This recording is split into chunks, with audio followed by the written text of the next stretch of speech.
ഓം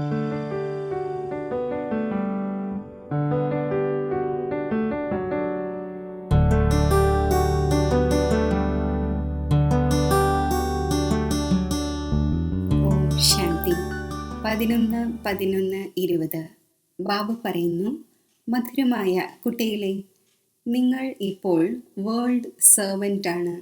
നിങ്ങൾക്ക് ഒരു കാര്യത്തിലും ദേഹാഭിമാനം വരുവാൻ പാടില്ല. ചോദ്യം: ഏതൊരു ശീലം ഈശ്വരീയ നിയമത്തിന് വിരുദ്ധമാണ്?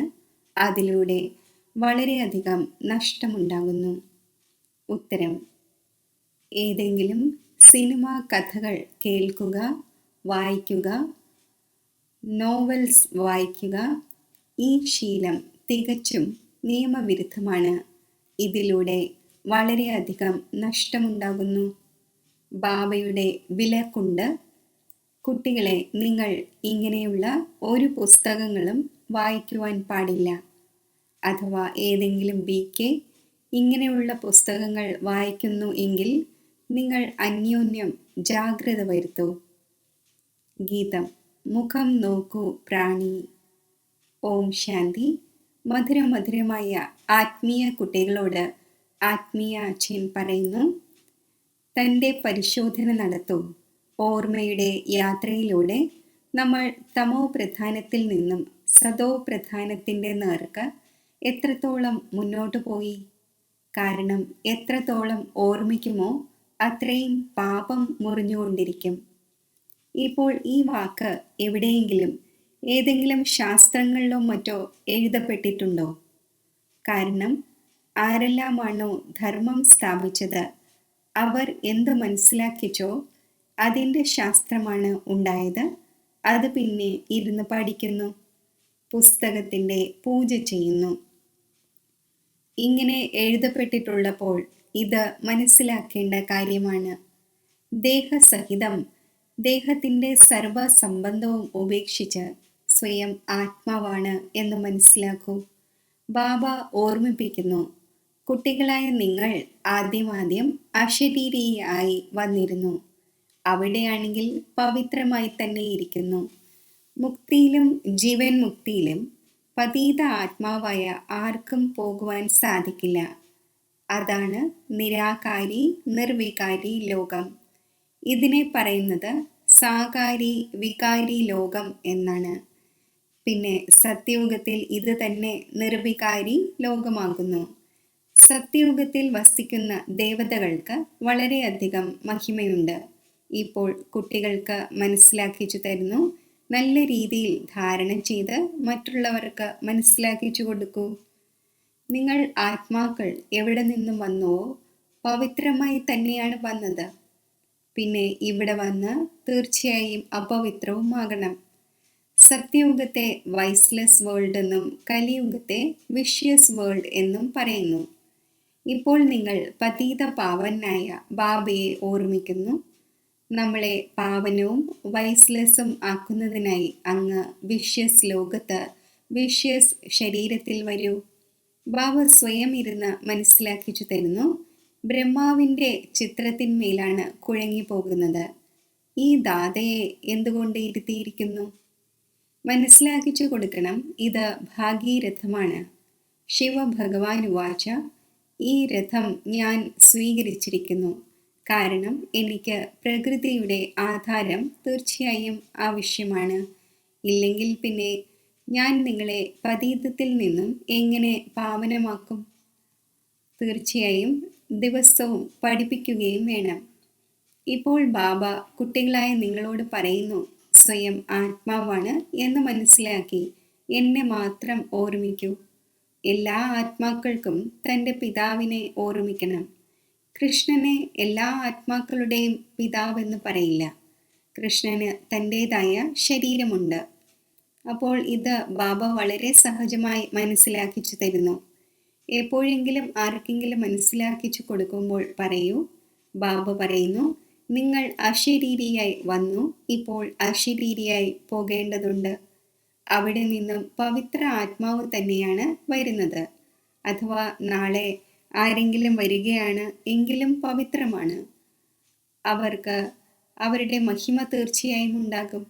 സന്യാസി, ഉദാസി, ഗൃഹസ്ഥി തുടങ്ങി ആർക്കൊക്കെ പേരുണ്ടായിരിക്കുന്നു, തീർച്ചയായും അവർക്ക് ആദ്യത്തെ ജന്മമായിരിക്കുമല്ലോ. ആ ഒന്നിന് തീർച്ചയായും ധർമ്മം സ്ഥാപിക്കുവാൻ വരണം. ഏതുപോലെ ബാബ ഗുരു നാനാക്കിനെ കുറിച്ച് മനസ്സിലാക്കിച്ചു തരുന്നു. ഇപ്പോൾ ഗുരു എന്ന വാക്കും പറയേണ്ടി വരുന്നു. കാരണം നാനാക്ക് എന്ന നാമം വളരെ പേർക്കുണ്ടല്ലോ. ആരുടെയെങ്കിലും മഹിമ ചെയ്യുമ്പോൾ ആ അർത്ഥത്തോടെയാണ് പറയുന്നത്, അല്ലാതെ പറയുന്നത് നല്ലതല്ല. വാസ്തവത്തിൽ കുട്ടികൾക്ക് മനസ്സിലാക്കിച്ചു തന്നിട്ടുണ്ട്, ഒരാളെ അല്ലാതെ മറ്റാരെയും ഗുരുവല്ല. ആ ഒന്നിൻ്റെ നാമത്തെക്കുറിച്ചാണ് പാടപ്പെടുന്നത്. സദ്ഗുരു അകാൽ. ആ ഒന്ന് അകാലമൂർത്തിയാണ്, അതായത് ആ ഒന്നിനെ കാലം ഭക്ഷിക്കില്ല. അത് ആത്മാവാണ്. അതിനാലാണ് ഈ കഥകളും മറ്റും ഇരുന്ന് ഉണ്ടാക്കിയിരിക്കുന്നത്. സിനിമ കഥകളുടെ പുസ്തകവും നോവലുകളും മറ്റും വളരെ പേർ വായിക്കുന്നു. ബാബ കുട്ടികളെ ജാഗ്രരൂപം ആക്കുന്നു. ഒരിക്കലും ഏതെങ്കിലും നോവലോ മറ്റോ വായിക്കരുത്. ചിലർക്കൊക്കെ ശീലമുണ്ടായിരിക്കുന്നു. ഇവിടെയാണെങ്കിൽ നിങ്ങൾ സൗഭാഗ്യശാലികളാകുന്നു. ചില BKസും നോവൽസ് വായിക്കുന്നു.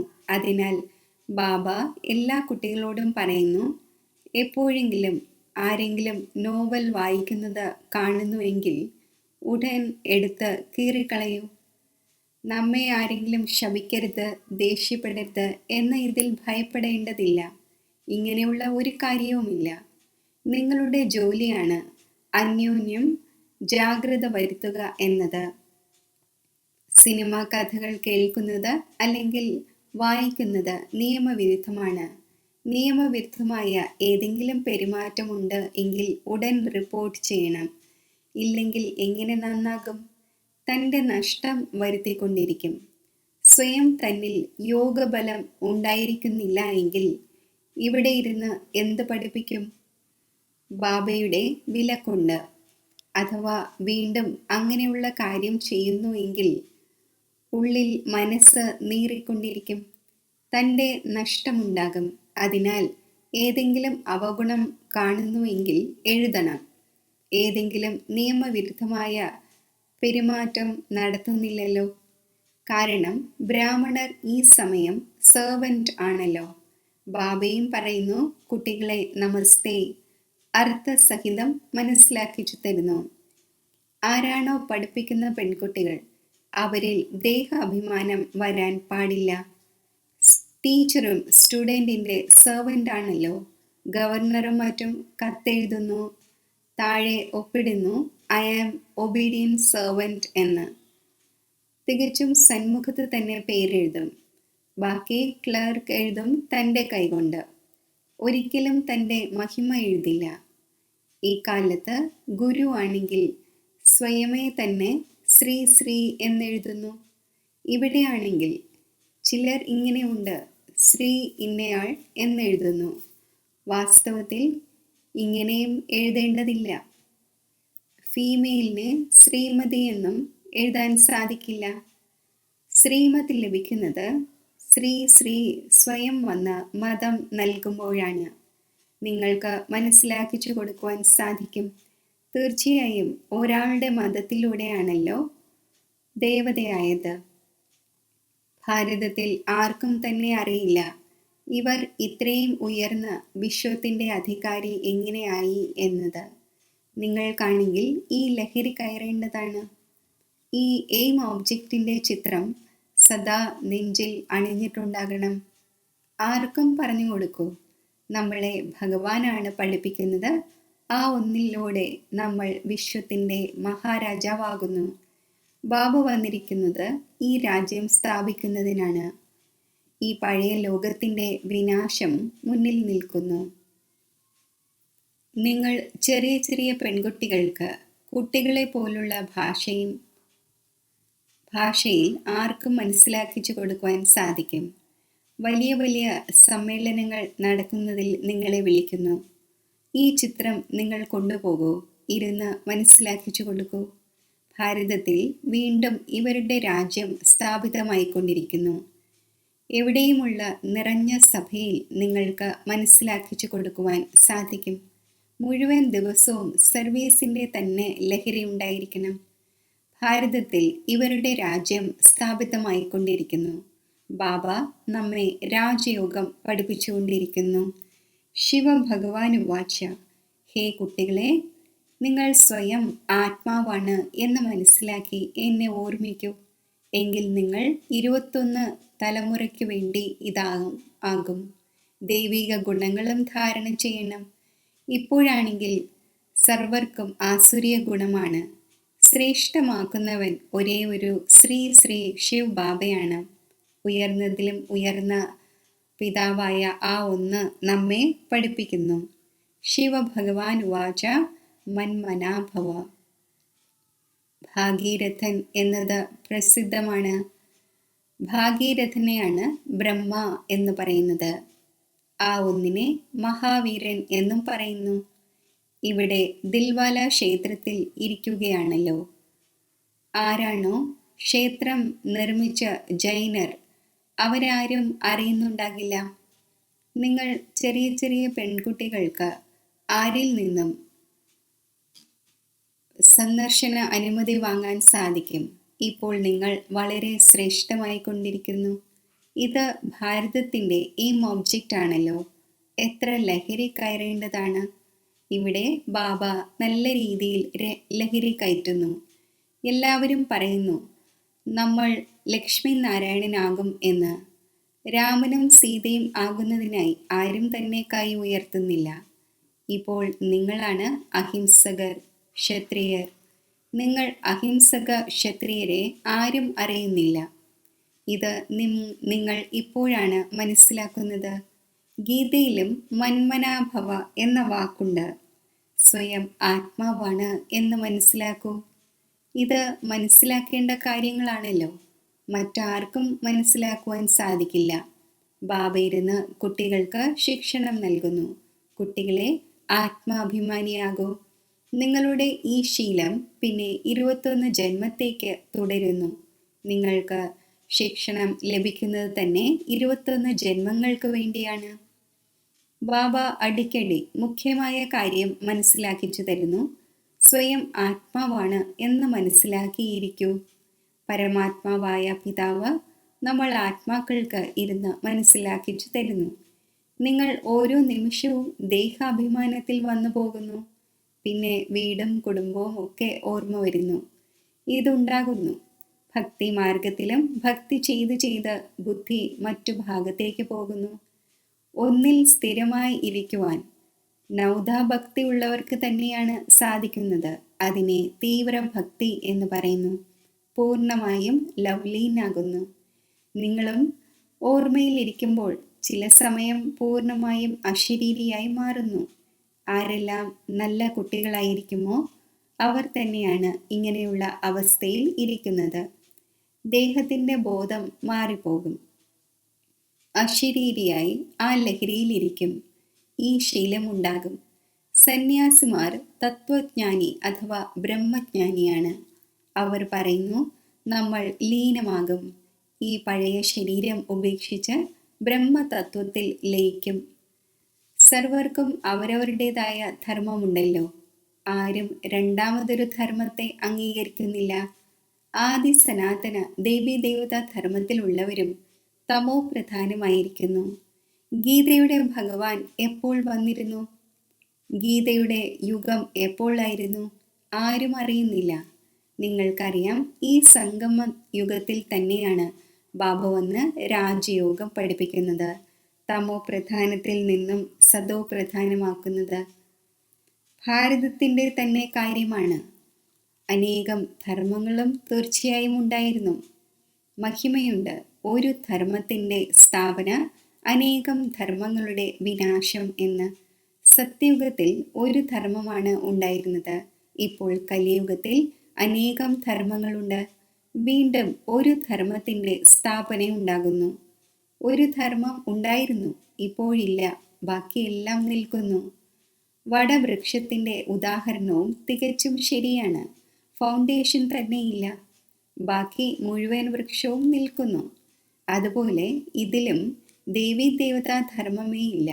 ആദി സനാതന ദേവീദേവതാ ധർമ്മവും തായ്തടിയായിരുന്നു. അതിപ്പോൾ പ്രായേണ ലോപിച്ചുപോയി. വീണ്ടും ബാബ സ്ഥാപന ചെയ്യുന്നു. ബാക്കി ഇത്രയും ധർമ്മങ്ങളെല്ലാം പിന്നീടാണ് വന്നത്. വീണ്ടും ചക്രം തീർച്ചയായും റിപ്പീറ്റ് ആകണം. അതായത് പഴയ ലോകത്തിൽ നിന്നും വീണ്ടും പുതിയ ലോകം ഉണ്ടാകണം. പുതിയ ലോകത്തിൽ ഇവരുടെ രാജ്യമുണ്ടായിരുന്നു.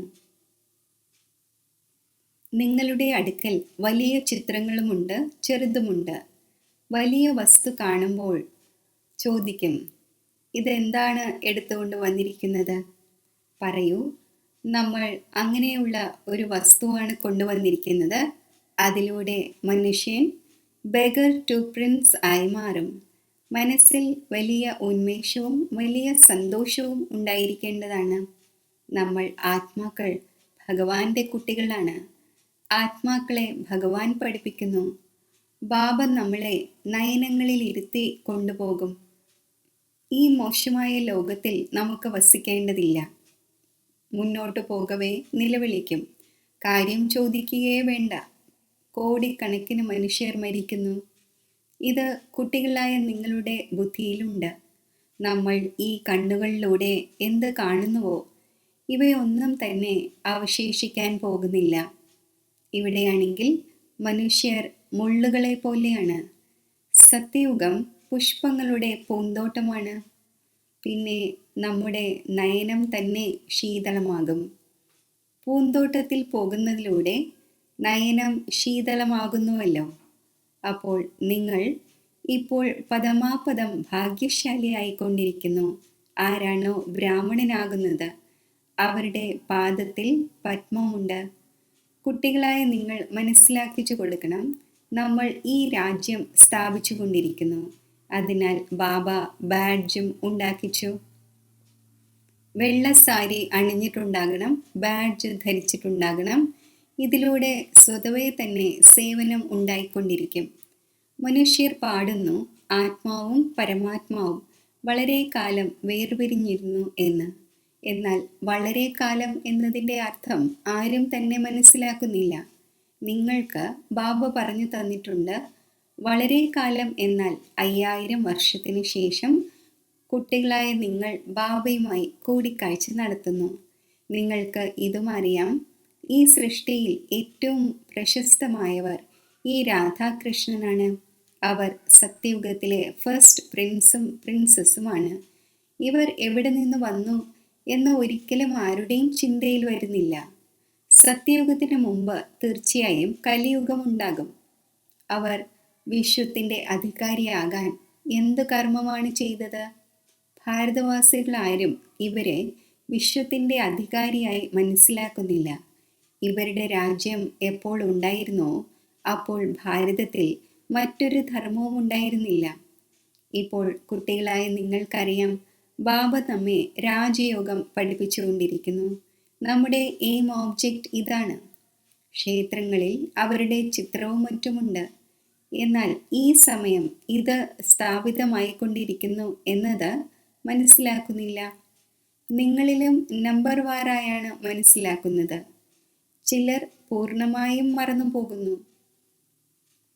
ആദ്യമേ ഉണ്ടായിരുന്നത് പോലുള്ള പെരുമാറ്റമുണ്ടാകുന്നു. വളരെ നല്ലത് എന്ന് ഇവിടെ മനസ്സിലാക്കുന്നു.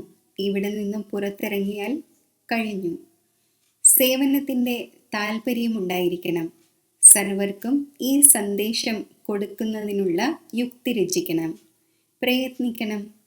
ലഹരിയോടുകൂടി പറഞ്ഞു കൊടുക്കണം. ശിവ് ബാബ പറയുന്നു, എന്നെ ഓർമ്മിക്കൂ, എങ്കിൽ പാപങ്ങൾ ഇല്ലാതാകും. നമ്മൾ ഒരു ശിവ് ബാബയെ അല്ലാതെ മറ്റാരെയും ഓർമ്മിക്കുന്നില്ല. ശരി, മധുരമധുരമായ സിഖില്ലതെ കുട്ടികൾക്ക് മാതാവും പിതാവുമായ ബാബ് ദാദയുടെ സ്നേഹസ്മരണകൾ. Good morning. ആത്മീയ അച്ഛൻ്റെ ആത്മീയ കുട്ടികൾക്ക് നമസ്തേ.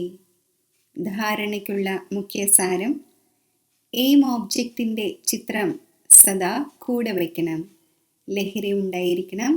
ഇപ്പോൾ നമ്മൾ ശ്രീമത്തനുസരിച്ച് വിശ്വത്തിൻ്റെ അധികാരി ആയിക്കൊണ്ടിരിക്കുന്നു. നമ്മൾ ഇങ്ങനെയുള്ള പുഷ്പങ്ങളുടെ പൂന്തോട്ടത്തിൽ പോകുന്നു. അവിടെ നമ്മുടെ നയനങ്ങൾ തന്നെ ശീതളമായി മാറും. സർവീസിൻ്റെ വളരെ വളരെ താല്പര്യം വയ്ക്കണം. വലിയ മനസ്സോടെയും ഉന്മേഷത്തോടെയും വലിയ വലിയ ചിത്രങ്ങൾ ഉപയോഗിച്ച് സർവീസ് ചെയ്യണം. ബെഗർ ടു പ്രിൻസ് ആക്കി മാറ്റണം. വരദാനം: യജ്ഞ സേവനത്തിലൂടെ സർവപ്രാപ്തികളുടെയും പ്രസാദം പ്രാപ്തമാക്കുന്ന ഓൾറൗണ്ട് സേവാധാരിയായി ഭവിക്കട്ടെ. സംഗമയുഗത്തിൽ ഓൾറൗണ്ട് സേവനത്തിൻ്റെ ചാൻസ് ലഭിക്കുക എന്നതും ഡ്രാമയിൽ ഒരു ലിഫ്റ്റാണ്. ആരാണോ സ്നേഹത്തോടെ യജ്ഞത്തിൻ്റെ ഓൾറൗണ്ട് സേവനം ചെയ്യുന്നത് അവർക്ക് സർവപ്രാപ്തികളുടെയും പ്രസാദം സ്വതവേ പ്രാപ്തമാകുന്നു. അവർ നിർവിഘ്നമായിരിക്കുന്നു. ഒരു തവണ സേവനം ചെയ്തു 1000 തവണ സേവനത്തിൻ്റെ ഫലം പ്രാപ്തമായി. സദാ സ്ഥൂലവും സൂക്ഷ്മവുമായ ഭോജനാലയം തുറന്നിരിക്കട്ടെ. ആരെയും സന്തുഷ്ടമാക്കുക എന്നത് ഏറ്റവും വലിയ സേവനമാണ്. ആതിഥ്യം അരുളുക, ഇത് ഏറ്റവും വലിയ ഭാഗ്യമാണ്. സ്ലോഗൻ: സ്വമാനത്തിൽ സ്ഥിതി ചെയ്തിരിക്കൂ, എങ്കിൽ അനേകം പ്രകാരത്തിലുള്ള അഭിമാനം സ്വതവേ സമാപ്തമാകും. ഓം ശാന്തി.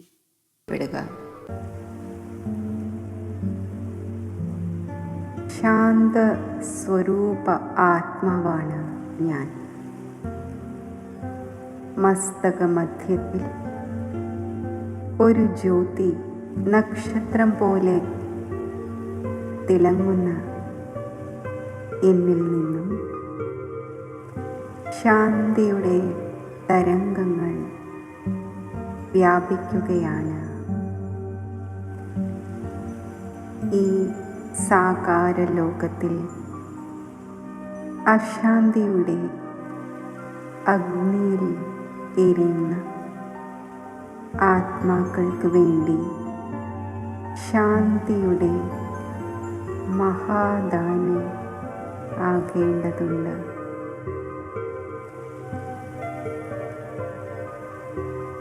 ഈ സങ്കല്പം എന്നെ സ്വാഭാവികമായി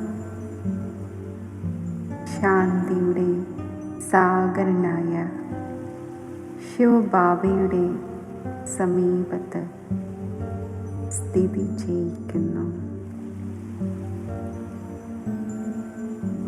ദിവ്യ ജ്യോതിസായ ശിവബാബയിൽ നിന്നും പ്രസരിക്കുന്ന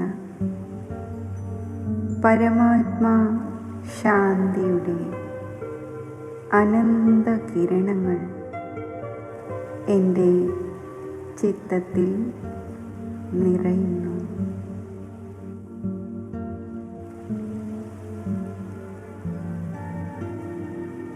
ശാന്തിയുടെ ശക്തി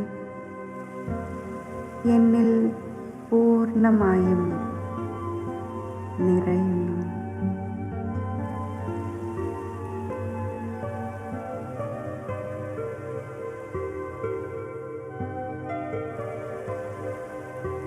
ഈ പരമാത്മാ ശാന്തിയുടെ അനന്ത കിരണങ്ങൾ വിശ്വത്തിൻ്റെ നാനാഭാഗത്തും വ്യാപിക്കുകയാണ്.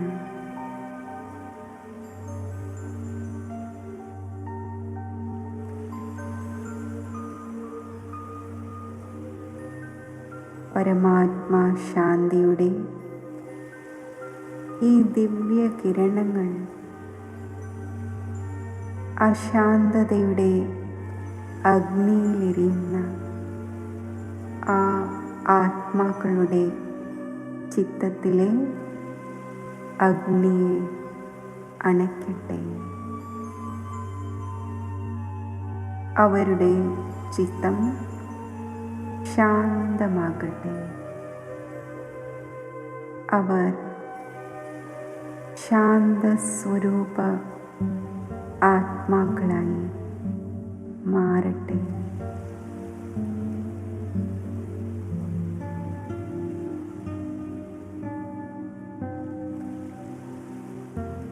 പരമാത്മാ ശാന്തിയുടെ ഈ ദിവ്യ കിരണങ്ങൾ ആ ആത്മാക്കളിൽ നിറയുമ്പോൾ അവരും ശാന്തി സാഗരൻ്റെ നേർക്ക് ആകർഷിക്കപ്പെടട്ടെ.